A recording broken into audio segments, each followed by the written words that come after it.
what's up? Good There you morning. go. I'm so glad that you can make time to be here. Thank you so much for Of coming course, through. of course, of course. I ran into you at the Evolution of Neo Soul event, and in true Dope Culture LLC fashion, they had a whole marketplace going on while we were doing the entire show up top at Langston Hughes, and it was so great to see all these amazing businesses. But I had saw you the first day, and I was like, oh my gosh, that's probably a whole story. But the second day I came around, and that's when I spotted this hoodie, and I'm like, oh Right. no, I need on. What sizes you got?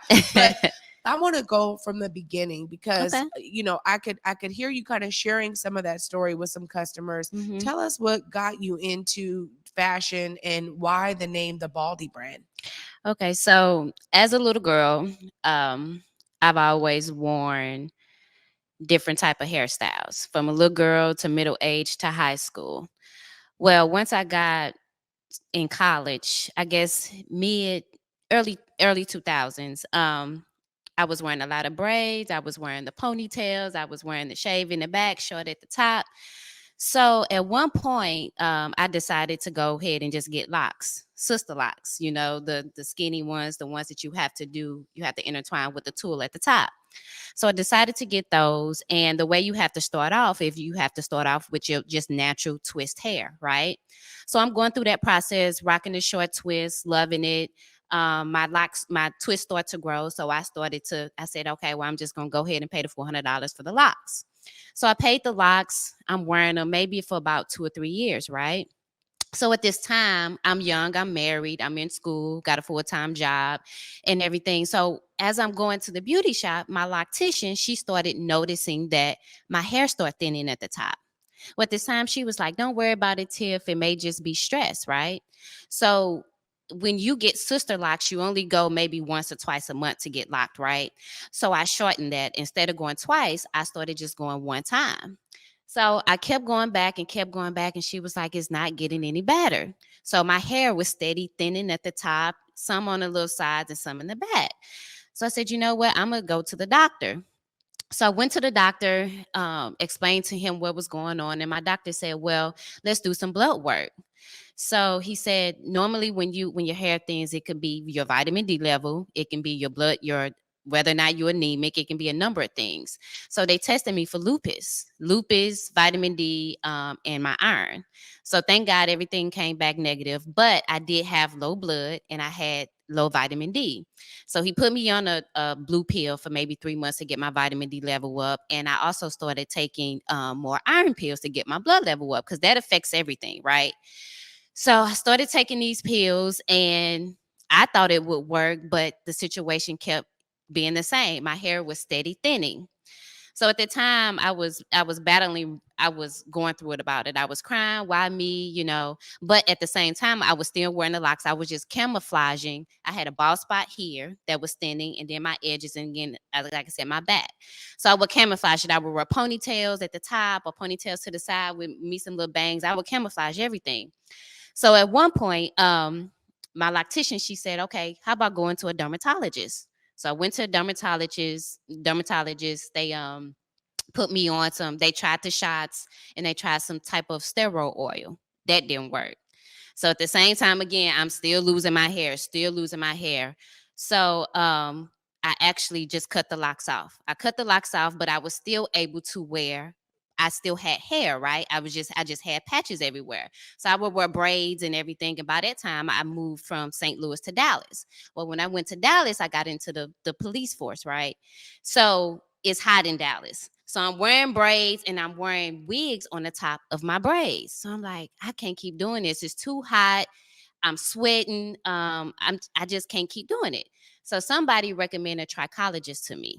A trichologist is a doctor that does a study of your scalp, right? So I go in, she sits me down, she runs all this test, she'll ask you about your food, your water intake, all of that. So I'm like, yeah, I eat right, a healthy diet. I told her I did have to get on vitamin D pills and my iron was low. So she does the study and she has me sit down. She comes back in the room and she says, well, your hair is never going to grow back. You have alopecia. And I'm like, what? And she was like, yeah, you have alopecia areata. And I go, Okay, well, at the time, I didn't know what it was, but I did hear her say my hair would never grow back. So after I left her, I went to my car and I cried for like 2 hours. I'm like, my hair is never going to grow back. How am I going to deal with this? Like, I'm just ruined. Because what does society say about women and hair? Mm, If you don't have hair, you're not considered beautiful, right? mm, So I'm like, oh, nah. So I'm still just wearing my braids, camouflage, and keeping up with the wigs, right? So one day I went to the beauty shop. I went to the beauty shop because what do we do as women? We make sure we get a lining so when we put that wig on, your edges and everything is not showing. So I sit down in the chair and the beautician says to me, she says, ma'am, what are you doing with your hair? Why are you here? And I go, I just want to line it so I can wear my wig. And she was like, well, what about all these spots in your head? Like, why are you losing your hair at the top, on the side, and the back? And I go, well, I have alopecia. And she goes, well, can you explain it to me? Well, at this time, to be honest with you, I really didn't look into it besides the fact that it was my hair wouldn't grow back. So I said, well, it's just I just have a condition where my hair won't grow back in certain spots. And she was like, She was like, well, have you ever thought about shaving your head? And I said, shaving my head, girl? Nah, like I ain't walking around with no bald head. Are you crazy? Like I'm married. No, people look at me funny. No, I'm not doing that. So she was like, well, I'm going to give you 10 minutes to sit here. She said, but just know I just shaved another police officer's head who lives in Houston. And she showed me a picture. I was like, oh, dang, she looked good. So I sat there and thought about it. I called my mom and I called a couple of my friends and I was like, what do you think? Now, what's so funny about this is that I was also married. I never contacted my husband. mm. Never. So after 10 minutes, I said, you know what? Let's try it. So she shaved my head off. I sat there and I was like, oh my God. Got up from the chair, walked out, and I was like, I cannot believe this. I don't have hair. Like this is me. So after a couple of months of dealing with just being bald, I said, you know what? It's got to be some people that are feeling the way that I'm feeling. Like the Right. process is there has to be somebody else out there, man, woman, child, right? So I started coming up with these different messages, right? And I said, you know what? I think I'm gonna start putting that on a shirt because I don't see people in t-shirts or hoodies that represent bald people really. Right. If I do, it's not fashionable. It's just alopecia or lupus or cancer. It's not fashionable. So I said, you know what? So I started coming up with these different quotes and saying just out the blue, just coming, I guess, God gave them to me. And I said, you know what? I'm going to start putting those on t-shirts. But at the time, again, I was a full-time police officer. So I was like, I really don't have time to do it. Well, during that time, my husband ended up getting a job here. So I had to give up my career to move here. So I said, you know what? That's a perfect time to focus on my brand. So I came up with these different type of brands when I tried to get trademark and these different type of names. And everybody, she was saying, the girl was saying that no, somebody has this name, somebody has this name, somebody has this name. So I'm in the gym one day and I'm just thinking about a different name. What can make my brand stand out? And I came up with the Baldie Brand. So I pitched that to her. It came back. It got approved. And I had maybe 10 quotes. And I did a review with a couple of people that I knew on the top 10 quotes that they wanted. So one of them was brown skin, bald head, dope soul. One of them was minding my bald head as business. And the other one of them was no bad hair days. So those were my top three that I was going with. But the reason why I came up with the brand is just to remind the world that bald is beautiful. You don't have to have hair to be beautiful, right? Just be your authentic self. That's all you should be. Well, let me say this. I mean, I just had to be quiet that whole time while you shared that journey because wow, number Yeah. one, that is such a personal journey that then you made public for everybody, right? I know I can only imagine like what you were feeling to go from that chair and go home. Of Hmm. course, I gotta ask, people are probably wondering, so you get home, what is your husband's reaction to this? Like, I obviously got a partner who's like, "Look, Dave, I'm rocking with you." But tell us a bit about that when you got home. Well, when he got home, he was like, oh, "Okay, you shaved your head. You about to go put a wig on or something?" And I said, "No."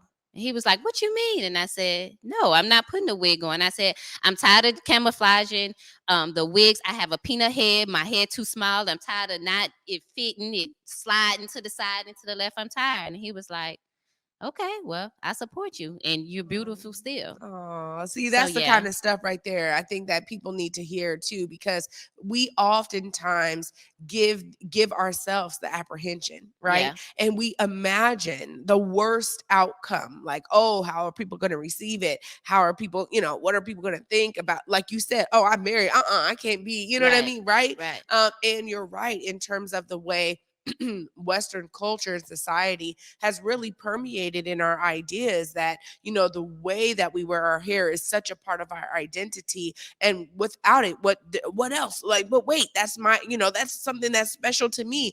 I right, love that you were able to really step out on faith and do this for yourself, right? For a medical reason. But now people are experiencing the Baldie brand because you did create it, right. and now you're being very intentional about the messaging that you're putting on the clothing. How are people receiving this, the They Baldie love it. brand? They love the Body Brand. A lot of people come to me though, and they do ask a lot of questions like, well, of course, why are you bald? What happened? And I'm very transparent.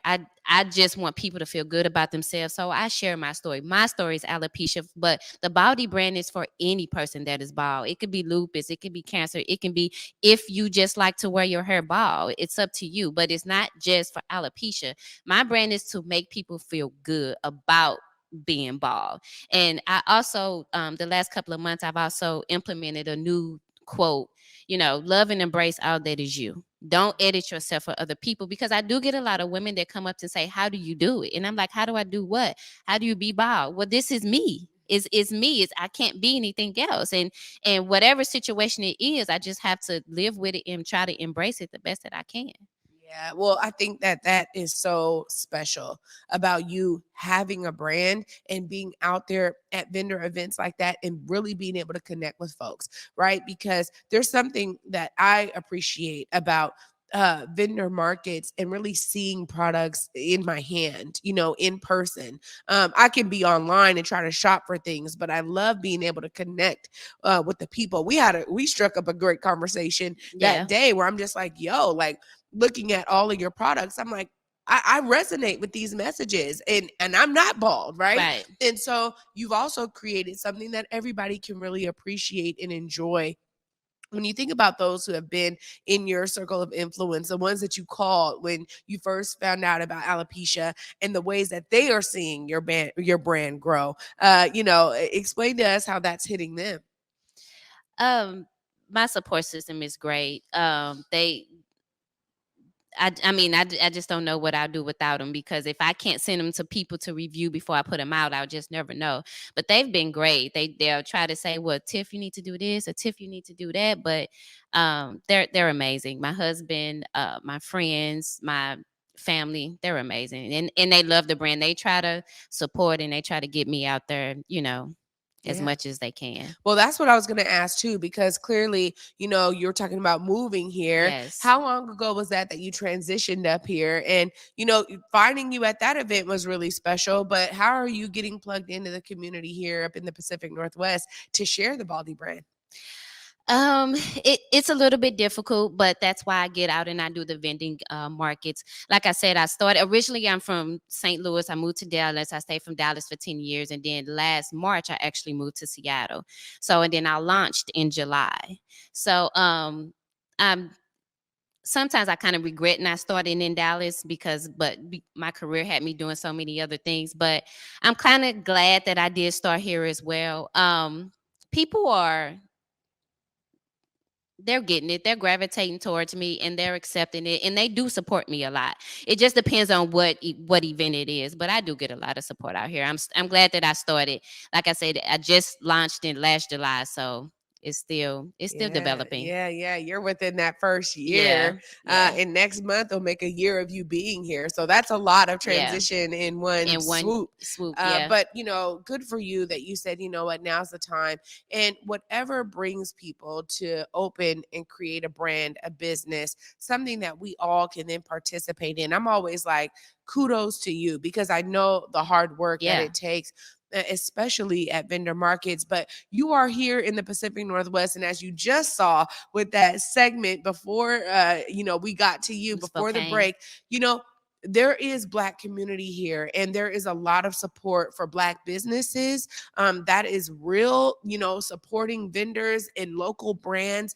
There are so many different opportunities for you coming up in the spring and summer when Yeah. everybody hits the streets, and you have yet to really see it. Probably maybe you experienced a little bit last year, but it's going to be great to see you out there. There's so many opportunities, and when I think of it, there's a lot of like major ones, like big ones where there's a Yeah. bunch of vendors. So I'm excited to see the Baldie brand more. Of course, if people want to connect with you, if they want to support the brand, how can they do that now? You can look right there and let them know how they connect with you. You can actually connect on baldiebranded.com. My Instagram is the Baldie Brand LLC, as well as Facebook, but baldiebranded.com. That's bald with the IE branded.com. All right, on Tiffany, thank you so much for sharing your Oh, no story. It was problem. so Anytime. uplifting and inspiring. I'm glad we got connected. Yes, I'll yes, stay yes. connected. Yes, please. Oh my goodness, y'all. Of course,